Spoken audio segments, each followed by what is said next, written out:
Avoir une relation avec l'argent qui est fluide, qui est harmonieuse, où il y a même peut-être de la joie ou peut-être une certaine neutralité, mais en tout cas pas de peur et pas d'inquiétude particulière par rapport à ce sujet-là. Ben, c'est le sujet justement de cette vidéo parce que peut-être que tu le sais, peut-être pas, mais tout est électriquement neutre. Dans la vie, tout est électriquement et énergétiquement neutre. Alors on vient parfois teinter certaines choses de nos émotions personnelles et de notre vécu personnel qui peut aussi être teinté d'un patrimoine, que ce soit par rapport à la France, par rapport au pays dans lequel tu es, par rapport à ta famille, par rapport à l'histoire. Donc c'est ce qu'on appelle aussi l'inconscient personnel et l'inconscient collectif. Et donc aujourd'hui j'avais envie, je sais pas encore combien de temps va prendre cette vidéo, mais j'avais envie qu'elle soit la plus complète et la plus euh, riche aussi en partage possible. Euh, donc voilà, aujourd'hui, je vais t'aider, en tout cas c'est l'intention que je pose, à te libérer de certaines croyances par rapport à l'argent. Pour ça, j'ai vraiment envie de te partager mon histoire parce que je pense que j'allais dire que je pars de loin. En tout cas, j'avais une relation avec l'argent qui était vraiment pas facile par plusieurs choses. Donc déjà par mon éducation, parce que j'ai grandi dans une famille, on va dire, modeste. Alors on n'était pas pauvre, mais il y avait quand même certaines périodes, mine de rien, où ça avait été pas facile. Et dans tous les cas, euh, comment dire, une transmission par rapport à l'argent qui était quand même basée sur le manque. Donc j'ai grandi comme ça, et tu sais, c'est toujours, on fait attention au prix, on regarde le prix au kilo. Enfin, il y a beaucoup, beaucoup de choses qui venaient teinter, en fait, mon quotidien de «Ah, ça, j'aimerais bien, mais ça coûte plus cher, donc je le prends pas». Beaucoup de privation, et beaucoup voilà, de remettre au lendemain, etc. Donc, quand on est enfant, on comprend pas trop, et quand on grandit, eh bien, on reste avec ces mécanismes-là, si on les a pas transcendés. Donc moi, ça a été aussi quand j'ai rencontré mon compagnon et qu'on a commencé à faire des courses ensemble et qu'il n'avait pas la même façon d'appréhender en fait les courses, des dépenses, etc. Et c'est ça aussi qui m'a permis de me rendre compte qu'il y avait une autre façon de consommer qui était différente. Et donc là, ça a commencé à m'aider. Hum, Il y a une histoire très intéressante que je voulais te partager. Il y a quelques années, je sais plus, c'était pendant un confinement, je sais plus exactement, bref. Je lisais un livre de Louise Hay, et dans ce livre-là, je crois que c'est Transformer votre vie, il me semble, le livre, et dans ce livre-là, elle dit l'argent est une des choses des plus faciles à avoir. Ça m'avait vraiment surpris. L'argent est une des choses les plus faciles à avoir. Je pense que j'ai fermé le livre à ce moment-là. J'ai eu besoin de m'intégrer cette phrase à l'intérieur de tout mon corps, de tout mon être. Et quelques heures après avoir lu cette phrase-là, eh bien, je reçois un email m'annonçant en fait un email de PayPal qui me dit vous avez reçu 200 €. Et en fait, à ce moment-là, sur mon site internet, c'était possible de réserver un pack de séances de thérapie pour 200 €. Et c'était une personne avec qui j'avais déjà fait une séance, peut-être une semaine avant, je sais plus exactement, mais j'avais fait une séance avec cette personne-là précédemment. Il avait tellement aimé qu'il avait réservé ensuite le pack de séances, mais moi j'avais pas du tout l'habitude qu'on fonctionne comme ça. C'était plutôt le fait de tu m'envoies un message, je book ton créneau, je t'envoie le lien de paiement. Là, c'était la personne qui m'avait envoyé directement l'argent. Et ensuite, quelques heures après, m'a envoyé un message pour dire je veux prendre des séances. Et donc, j'étais restée là avec cet email, avec cette somme sur mon compte PayPal qui venait un peu de nulle part après avoir lu cette phrase qui avait vraiment résonné en moi. Donc, tu vois que quand tu viens aussi changer ton monde intérieur, ton monde extérieur se transforme. C'est la loi de la manifestation. Et il n'y a pas de... Je veux dire, il n'y a pas de magie. Alors, il y a un peu de magie comment dire... Il y a de la magie dans le sens où il y a aussi de l'invisible. Alors, est-ce que l'invisible c'est magique? Ça, c'est autre chose.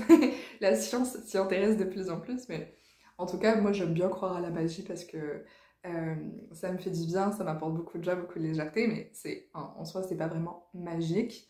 C'est plus logique, mais bon, si chacun a aussi ses croyances, et moi j'aime bien avoir des croyances comme ça parce que ça me fait du bien et parce que ça accélère aussi la manifestation chez moi, donc voilà. Mais en soi, ça n'a rien de magique, rien de sorcier, mais ça a un côté vraiment extraordinaire en tout cas, ça c'est clair. Donc il y a déjà cette histoire-là qui m'a aidée en fait à comprendre le pouvoir de nos pensées et le pouvoir de nos croyances aussi par rapport aux événements qui se passent dans notre vie. Et la deuxième chose, c'est que, encore une fois, c'était il y a quelques années, je sais plus exactement, il y avait une formation qui m'intéressait, un stage qui m'intéressait beaucoup. C'était sur la loi d'attraction, justement, et la physique quantique. Et il me semble qu'entre le stage, le déplacement, etc., c'était plus de 1 000 €, quelque chose comme ça. Je sais plus exactement, j'ai plus les chiffres exacts en tête. Et je me suis dit, bon, quand même, c'est un budget. Et j'étais partagée entre le désir, l'envie de faire ce stage-là et l'argent que ça allait coûter. Et je n'arrivais pas à prendre de décision. En fait, il y avait mon intuition qui me disait quelque chose et mon mental qui avait peur et qui me disait autre chose. Donc je me suis dit, lesquels j'écoute? Parce que des fois, le mental, il est aussi là pour nous protéger. Des fois, ça peut être bon de l'écouter, mais à quel point, en fait? Donc j'étais vraiment, vraiment partagée. Donc je vais aller prendre mon bain. À ce moment-là, ça m'aidait beaucoup à lâcher prise. Donc, pendant ce moment-là, je réfléchissais et je me disais, mais c'est quand même dommage de prendre une décision basée sur la peur de manquer de l'argent. Parce que j'avais cet argent-là sur mon compte, mais je me dis, mais si je le dépense, je l'aurai plus. Ça, c'est sûr, momentanément, je l'aurai plus là tout de suite. N'empêche que l'argent, ça revient. Mais je me disais pas ça à ce moment-là. Et donc, en fait, je me suis dit, c'est quand même dommage de baser une décision sur la peur du manque. Surtout qu'à ce moment-là, je venais de découvrir aussi la loi d'attraction, la manifestation, et je me suis dit, bah, si là, j'intègre pas ça maintenant aussi dans ma vie, ce serait dommage. Et j'ai vraiment envie de le faire. Donc je me suis dit, allez, lance-toi, vas-y, fais-le. Donc je m'inscris. Je m'inscris pour cette formation. Et là, j'ai une amie qui s'était aussi inscrite, qui m'envoie un message et qui me dit, écoute, moi je vais le faire et je vais je vais loger pendant ce stage-là sur un bateau. Mon compagnon a un bateau, on va être sur la baie de Saint-Tropez, est-ce que tu veux venir avec nous? Et je me suis dit, là, je crois que c'est l'univers qui me dit, tu as bien fait ma fille, tu as bien fait parce que, eh bien en fait, je commençais déjà à manifester des choses extraordinaires, rien que parce que j'avais dit ok. Et en fait, en te disant ça, je viens d'avoir un autre souvenir exactement à ce moment-là. Donc il y a ça, je te mettrai une photo si je retrouve. J'espère que je vais retrouver cette photo parce que c'était vraiment extraordinaire. En fait, je me levais, en fait, c'était rose, le ciel était vraiment magnifique, il était rose. Quand on arrivait aussi, parce que du coup, on finissait et il faisait nuit, et donc de la plage jusqu'au bateau, on prenait un petit, je sais pas comment ça s'appelle, mais un autre petit bateau.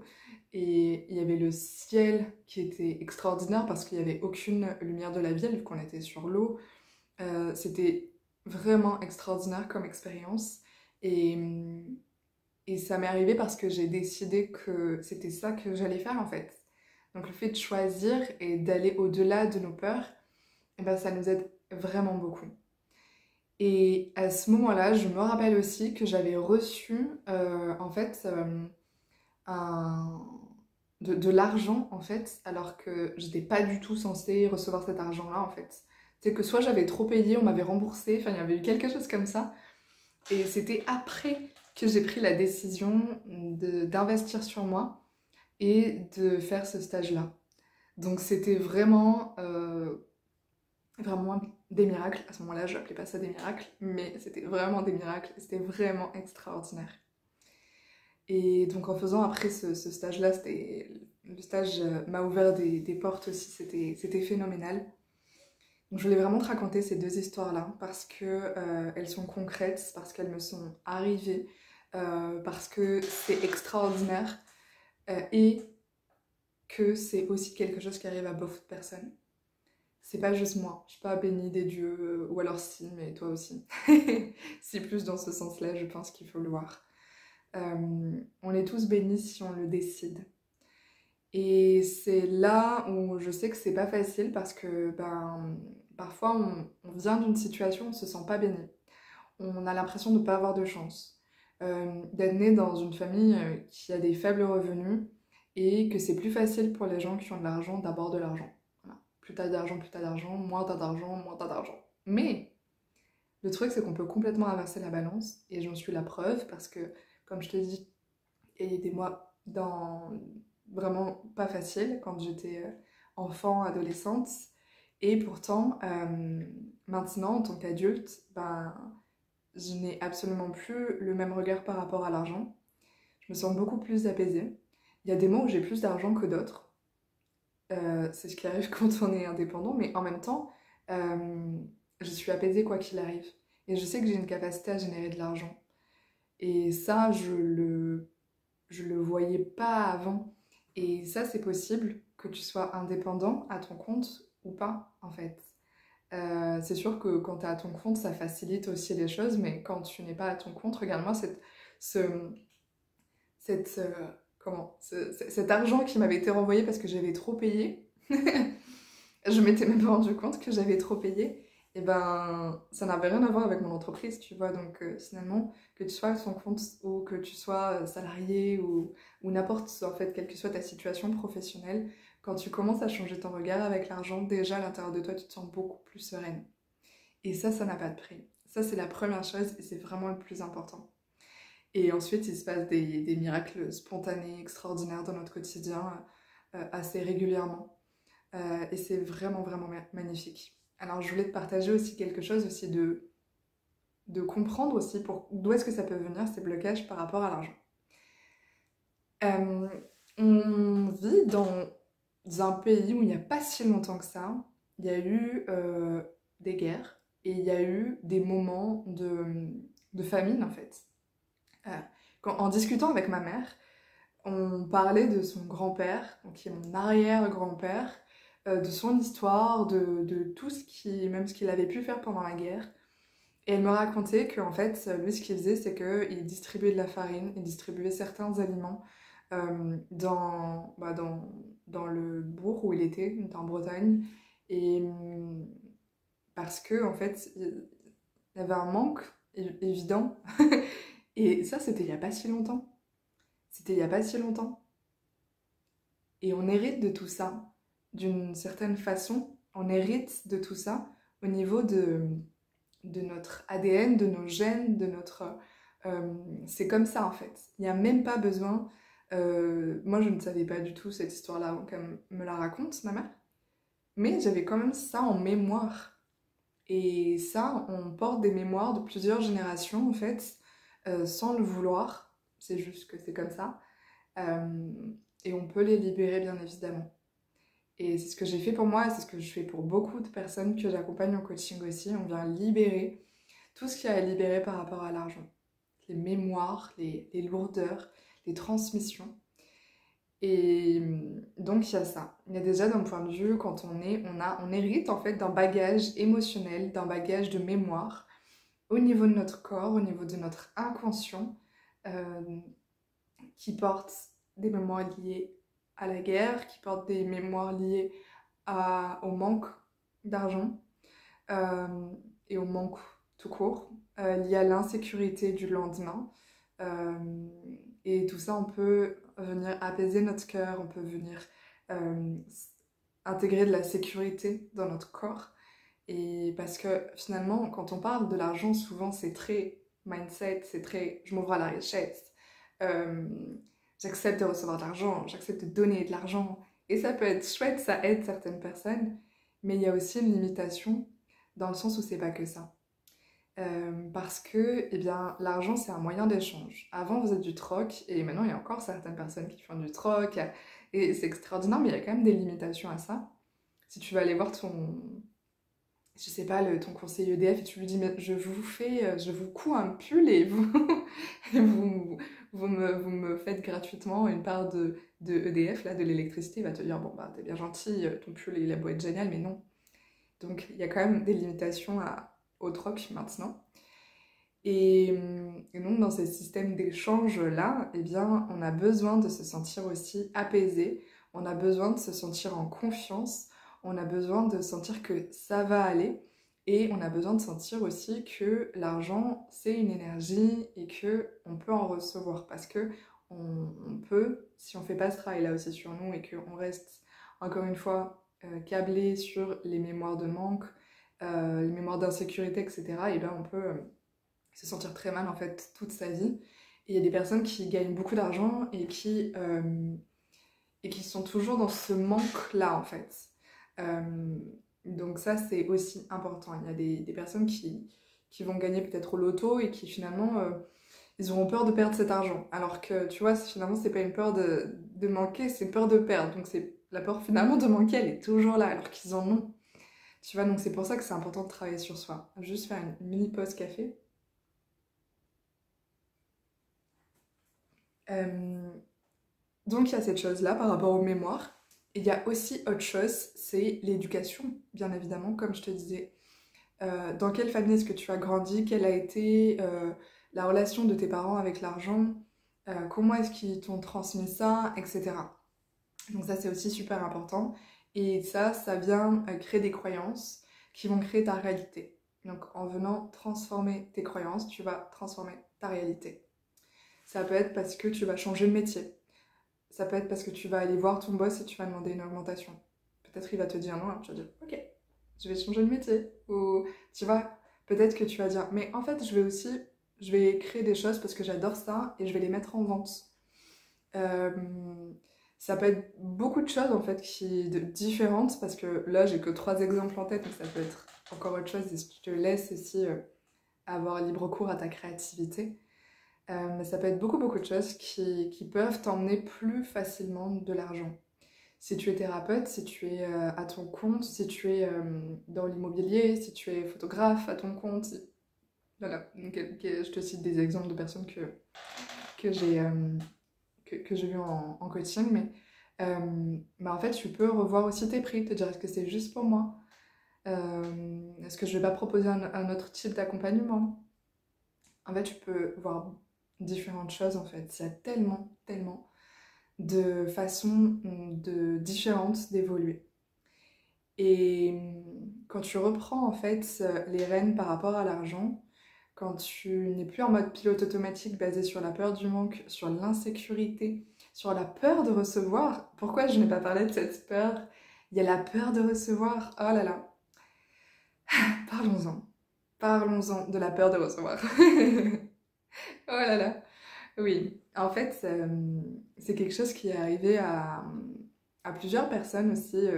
J'ai 2 exemples en tête, 2 personnes, 2 femmes que j'accompagnais en coaching, en fait, qui avaient cette peur-là. Et c'était beaucoup lié avec de la loyauté familiale. Euh, et d'ailleurs, j'ai eu ça aussi, tiens, en réfléchissant, j'ai aussi vécu ça. Que si tu as de l'argent, si tu es dans peut-être une forme d'abondance, une forme de prospérité financière, ou alors, et en plus tu te sens vraiment apaisé par rapport à l'argent, tu es plus stressé, que tu vois les choses différemment, et ben ça crée, notre ego crée l'idée que ça va créer une distance avec notre famille, que ça n'est pas juste parce que peut-être toi, tes parents ou tes grands-parents, en fait ta famille, étaient miniers et avaient beaucoup travaillé dans des conditions vraiment désastreuses pour gagner vraiment peu d'argent. Comment est-ce que toi, tu pourrais gagner de l'argent en t'amusant, avec beaucoup de joie, avec beaucoup de facilité, beaucoup de fluidité? Ça n'est pas juste. Ça, c'est une croyance. Parce que si tes parents, tes grands-parents, ou encore avant, savaient que c'était possible pour toi, ils voudraient que tu le fasses. Ils voudraient que ça soit possible pour toi et que tu puisses en profiter. Ils voudraient même que tu puisses en profiter pour eux. À vrai dire, ils voudraient même que tu puisses en profiter pour eux.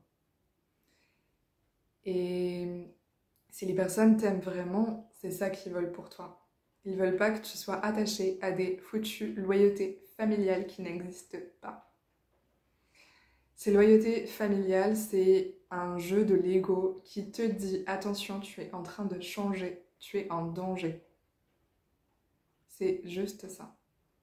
L'ego est là pour nous garder sur notre ancien mode, en fait, sur comment est-ce qu'on était avant. Et quand on écoute son cœur, en fait, on se dit bah, évidemment qu'il voudrait le meilleur pour moi. Évidemment. Moi, je veux le meilleur pour eux. Et évidemment qu'ils voudraient aussi le meilleur pour moi. Souvent, quand on a ça, il y a la loyauté familiale et la peur d'être rejeté. La peur que si on gagne de l'argent, si on est dans l'abondance, ou si on se sent déjà beaucoup plus serein, beaucoup plus apaisé et qu'on n'a plus de croyances limitantes par rapport à l'argent, on va créer un fossé avec notre entourage et nous. Alors qu'en fait, l'argent, c'est un moyen d'exprimer encore plus qui l'on est. Si tu es quelqu'un de généreux, tu vas être encore plus généreux avec tes proches. Si tu es quelqu'un de radin, si tu es quelqu'un d'avare, déjà je t'invite à changer ça, à aller regarder qu'est-ce qu'il y a derrière. Pourquoi est-ce que tu es si radin? Pourquoi est-ce que tu es si avare? Parce que c'est un système de protection. Et ben en fait tu vas quand même pas tu vas partager rien du tout avec tes proches. Tu vas continuer à être comme ça et ça va encore plus se voir peut-être. Et en fait, c'est juste, j'allais dire, un amplificateur de qui l'on est l'argent. Et en même temps, si tu viens aussi faire ce travail sur toi, ça, ça n'aura pas forcément d'incidence en fait. Ce sera juste encore plus de positif. Parce que tu vas pouvoir échanger et vivre des expériences que peut-être tu ne pouvais pas vivre parce qu'il fallait pouvoir échanger quelque chose contre cette expérience-là. Et que maintenant tu vas pouvoir le faire. Voilà, l'argent c'est quelque chose quand on commence à travailler sur soi là-dessus, sur ses croyances, quand on vient changer nos croyances, quand on vient changer, quand on vient se libérer des mémoires, des mémoires émotionnelles, énergétiques qui sont reliées avec le transgénérationnel, donc avec notre famille, et qui sont reliées aussi avec donc l'inconscient collectif, et parfois aussi avec tout ce qui est en lien avec la chrétienté. Parce que dans l'histoire, il y a beaucoup de il faut, voilà, c'est pas bien d'être riche, il faut donner tout ce qu'on a, etc. Et, et ça c'est pas l'amour. En fait, pour moi, là c'est un peu un autre sujet, je fais un court aparté, mais pour moi, vraiment, là, si on devait avoir une religion, ah bah, ça serait basé sur l'amour et pas sur la peur. Et donc, c'est justement redonner à l'argent, en fait, simplement. Ça va dire c'est l'aide de noblesse. Pourquoi je voulais dire ça? C'est ce qui me vient en tout cas. Et se reconnecter à l'amour. Voilà, c'était ce que je voulais te transmettre et je pense que c'est vraiment possible pour toi de te libérer de ces blocages-là et de voir l'argent différemment. Peut-être que grâce à cette vidéo, c'est déjà le cas. Je voulais te faire une proposition, je voulais te faire un cadeau. C'est un appel en fait ensemble pour qu'on diagnostique ensemble, qu'on mette beaucoup de clarté sur la situation dans laquelle tu es. Que ce soit par rapport justement à l'argent, que ce soit par rapport à manifester des choses dans ta vie que tu désires vraiment créer, des choses qui te mettent profondément en joie, qui font palpiter ton cœur, où tu sens que tu es toi-même, où tu aimes être avec toi-même, où tu te sens épanoui. Si tu sens que tu désires ça et qu'il y a certains blocages, soit tu arrives à les identifier mais tu as envie d'aller encore plus loin, soit tu n'arrives pas tout à fait à comprendre pourquoi il y a ça et d'où est-ce que ça peut venir et comment est-ce qu'on peut libérer ça. Je t'invite à réserver ton appel avec moi, c'est un appel d'1 heure. Je te mettrai les liens dans la description de la vidéo. Et voilà, je t'apporterai beaucoup de clarté et je pense que ça va être un appel qui va déjà te faire énormément de bien. C'est peut-être l'appel qui va aussi être un appel qui est transformateur comme tu l'as jamais vécu jusqu'à maintenant. Voilà, je te souhaite une très très belle journée. Je te dis à très vite dans une prochaine vidéo. Merci d'être là, à la prochaine. Ciao!